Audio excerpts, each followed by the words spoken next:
Good morning, lovely souls. Happy Saturday.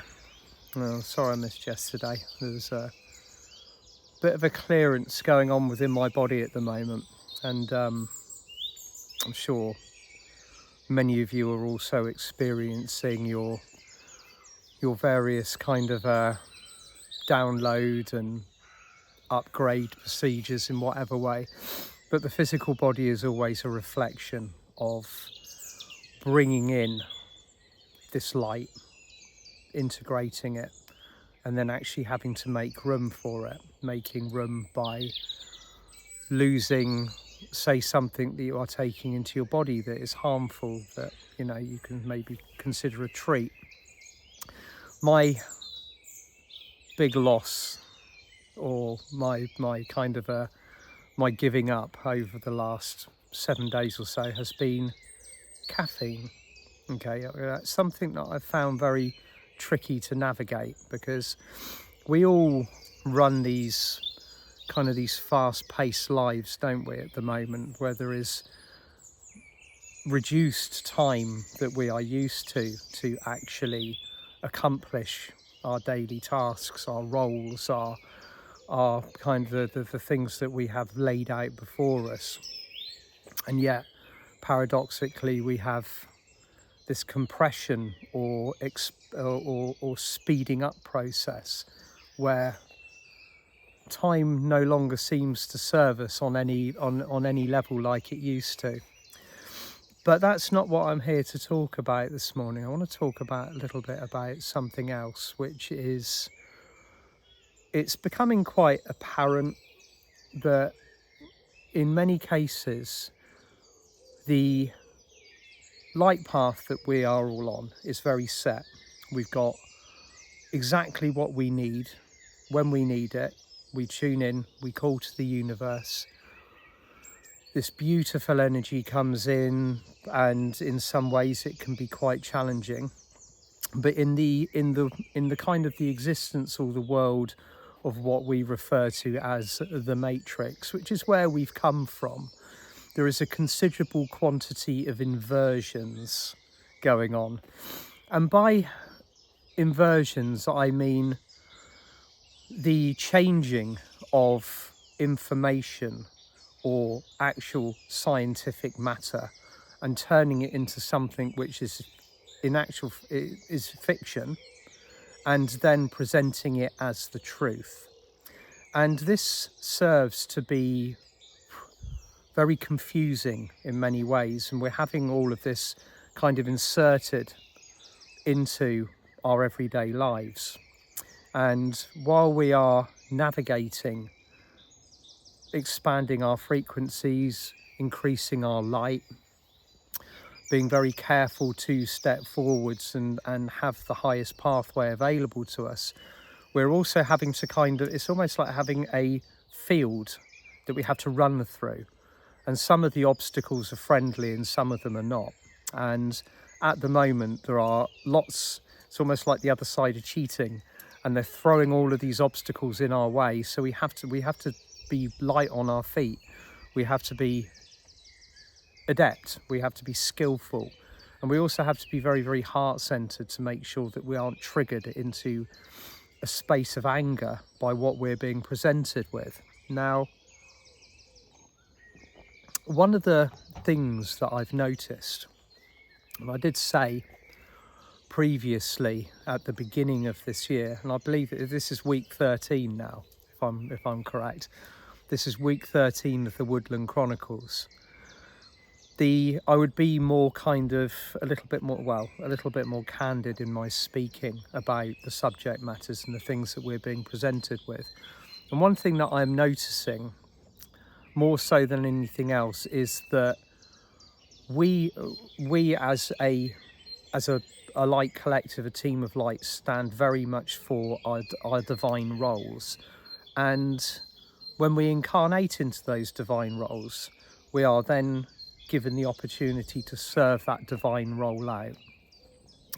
One of the biggest tricks that's being played out by the 3D matrix at the moment is to take that divine role and again, as I said earlier, to invert it, to turn it into something that it's not, to create other pathways that lead to nowhere, to lead eventually to, you know, I even use the word destruction at the end of it if the bait is taken. And on the side of the light, the incredible uprising of 5D energies, we are re-establishing the roles of divine masculine and divine feminine, and those are powerful, strength-filled, love-filled traits. And so in many cases they can feel quite alien to us because of where we've been for the last, particularly for the last 10,000 years. If you look for the, say for example, since the fall of Atlantis, the whole planet has been, or the whole 3D school matrix was kept so perfect in its construction. I do mean it was a perfect construction. It was so cleverly sewn together, so cleverly orchestrated, that it provided the perfect illusion for all of us that chose to incarnate into it. But the foundation energy during that entire period of time was masculine dominated ego. So that was the energy that took over, that was in place at the fall of Atlantis, and in many cases took the sacred teachings, or what we left on the surface at the fall of Atlantis, and then began to use whatever they could of that to then provide this platform of illusion and alchemy that we've all been participating in for the last 10,000 years. So when I say the word masculine dominated ego, that is a particular format or energy that comes through on a 3D level when all of the lower will is served.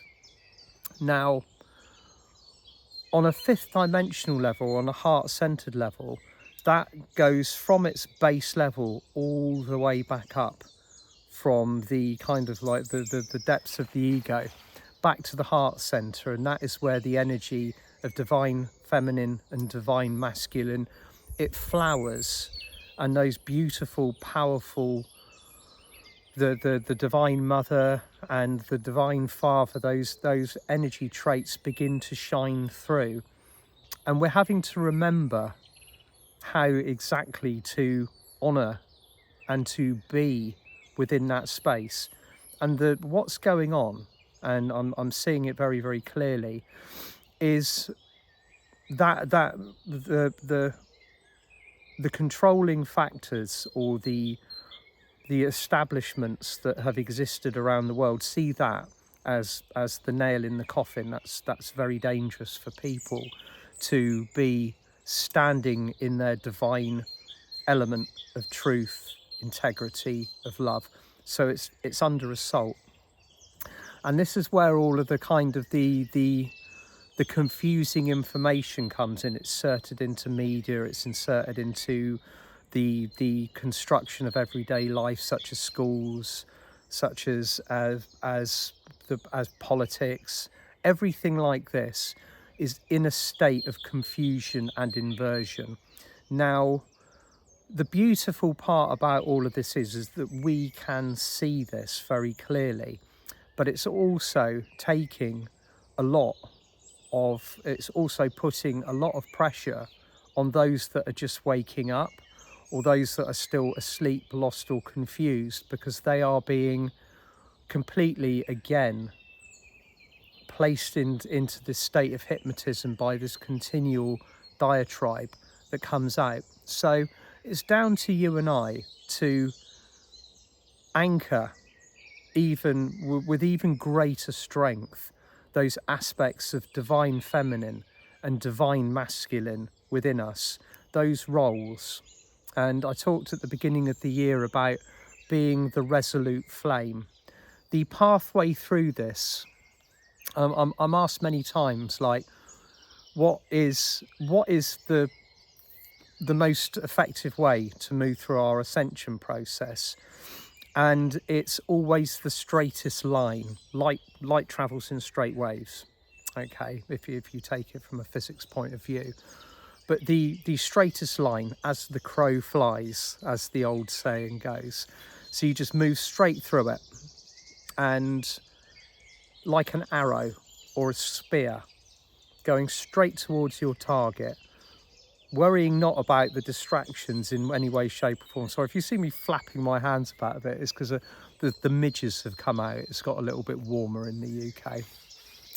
So I'm being kind of like semi-eaten as I'm speaking. So this line of travel, this is us moving through this period of time, straight, true, with resolve, with dignity, with strength, with honour, with love within our hearts, but remaining very, very undistracted by all of this carnival of nonsense. But whoever you are in the world at this particular time, whoever you are guided to be, whatever your soul contract is, honour it. Now is the time to begin that honouring process. If you've been feeling maybe a little bit confused about who you are, what you're doing down here, what your job is, what your role is, however you are serving, it is exactly what it needs to be. You are exactly who you are and who you need to be at this present moment in time. Another question that comes up regularly is, how do I honour my soul calling? How do I learn who I truly am? And if you're sat here listening this morning, if you're watching this, you're already there. Okay, it doesn't matter how you might be feeling about yourself. It doesn't matter what your personal perception of yourself might be, because we've been taught to think small. Okay, we've been taught to believe that we are far less than we actually are. So many of us are kind of coming out of our cocoons now. You might just be waking up as you're listening to me. You might just be kind of going through the process, or you might have been on the pathway for a long time.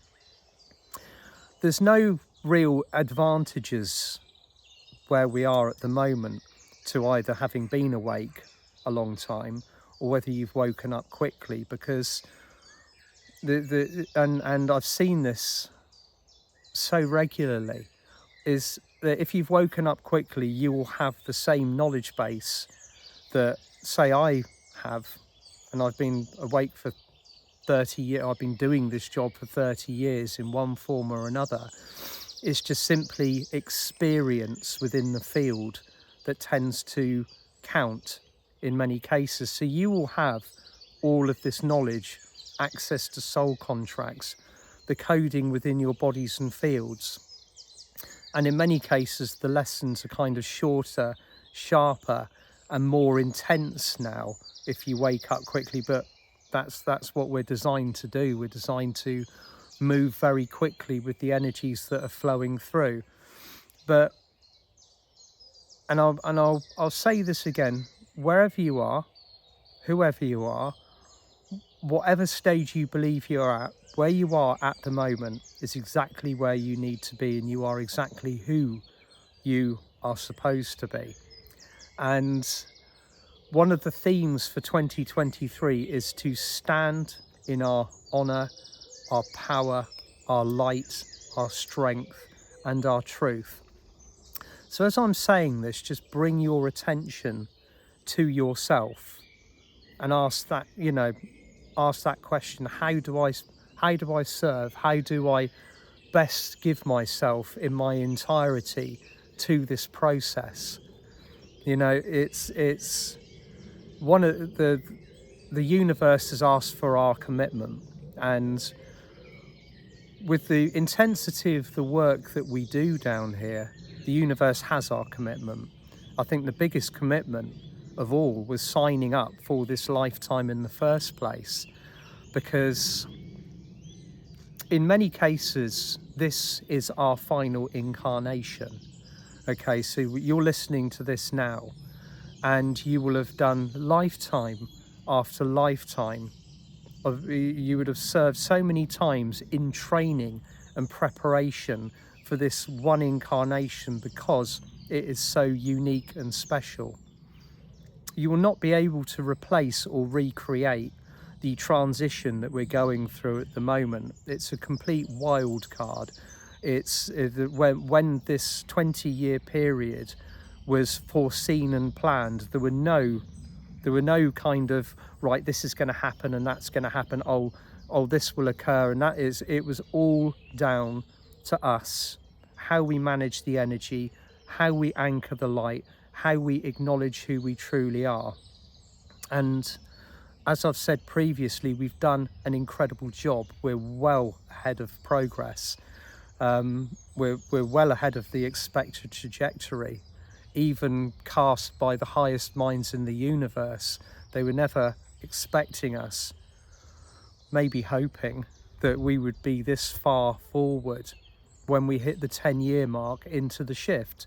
So for those of you that haven't heard me speak about this before, we're halfway through the planetary shift from 3D to 5D, exactly halfway, bang.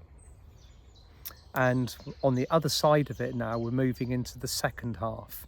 So we're 4 months into the second half now, halfway point. All of the energies are building, the platforms of energy have changed, but the universe is calling for our commitment to be who we truly are, and to stand in whatever version of ourselves is coming through, providing that it is coming from the heart rather than the ego. So another thing that we are being presented with, and this is coming again from multiple angles, is and I'll be again quite candid about it, is the apparitions of the false messiahs that are everywhere. The spiritual pathway has never been better funded by information. There is more information in the spiritual field than we could possibly quantify in a lifetime, or possibly work through in a lifetime. There is so much of it. And again, that's where there are the obstacles within the field, because some of that information resonates with the vibration of truth. Other parts of that information has been placed there deliberately to be distracting, to be misleading, to deceive, and to put a stop to the progress, but it's not working. And one of the little treats, or one of the little highlights of where we're going, what we're doing, is as we are awake, as we are acknowledging that awakening, is seeing the not just thousands, but hundreds of thousands and millions of people around us, all stepping into that state of enlightenment. Now, a state of enlightenment might not necessarily be recognizable on the level that you and I would want it to be. Say, for example, you might not find people suddenly just opening spiritual books or picking up crystals or attending workshops. Once they've hit that state of enlightenment, it's a process. Now, some of these processes move quite quickly, and some of them are a little bit more kind of drawn out. And I'll say this with the greatest confidence, to live on this planet at this time and to still be resisting awakening or enlightenment takes a lot more energy than it does just to simply step into that vibration, into that field, and rise with it. And that resistance is where we start to see the abnormal behaviour around us, the frustration, the anger, the shouting, the uproar in people that are still caught up within the cloud of illusion. It's the molecules of light within their fields. The vibration and construction is moving faster and faster, and that moves against this kind of the brick wall of the programming, the illusion that has been in place for so long, and that produces incredible discomfort. So you might be noticing that more so, that there is a lot more kind of anger, confusion, and general hullabaloo out in the field, and that's natural. Okay, that's what happens when you apply a high vibration to what was formerly a solid or static set boundary and frequency and dimensional space. It's being boiled on the highest heat.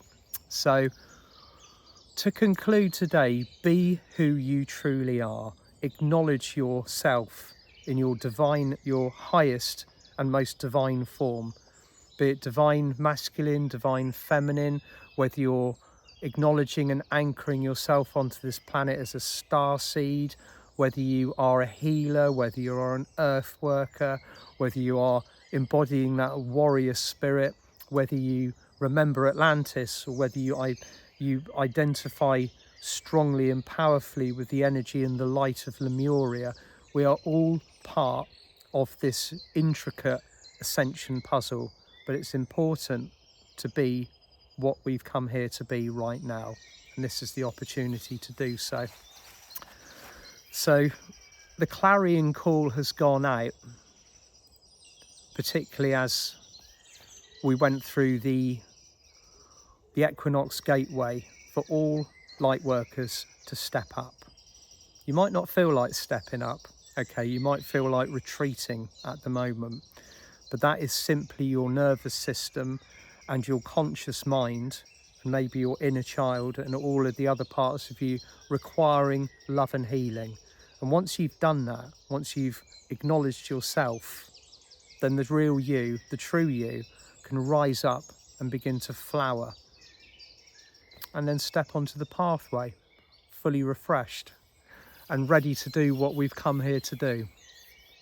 So I will be joining the wonderful Alice Heath on the 4th. It's the 1st today, so not long to go, and the Andromedans for a very powerful workshop on the 4th. If you're joining, prepare yourselves, because it's going to be a real light show. And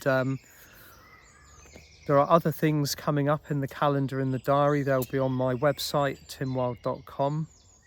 There's going to be a few changes to my name on my website soon, but I'll be giving kind of like, you know, fair warning through Facebook or what other channels. And I just want to say as a close, right, I haven't used Instagram since 2019. Now somebody seems to have hijacked my old Instagram account and is sending lots of lovely souls that I used to be connected with on there, and friend requesting new souls, offering readings, having conversations. This person isn't me. I don't use Instagram. So I don't think Instagram seems to be in any hurry to take it down, but just to let you know, there's quite a lot of people out there that are kind of having their accounts cloned at the moment. So I will see you, if I don't see you before, on Monday, and then I'll be joining Alice Heath on the 4th for the Powerful Andromedan Workshop.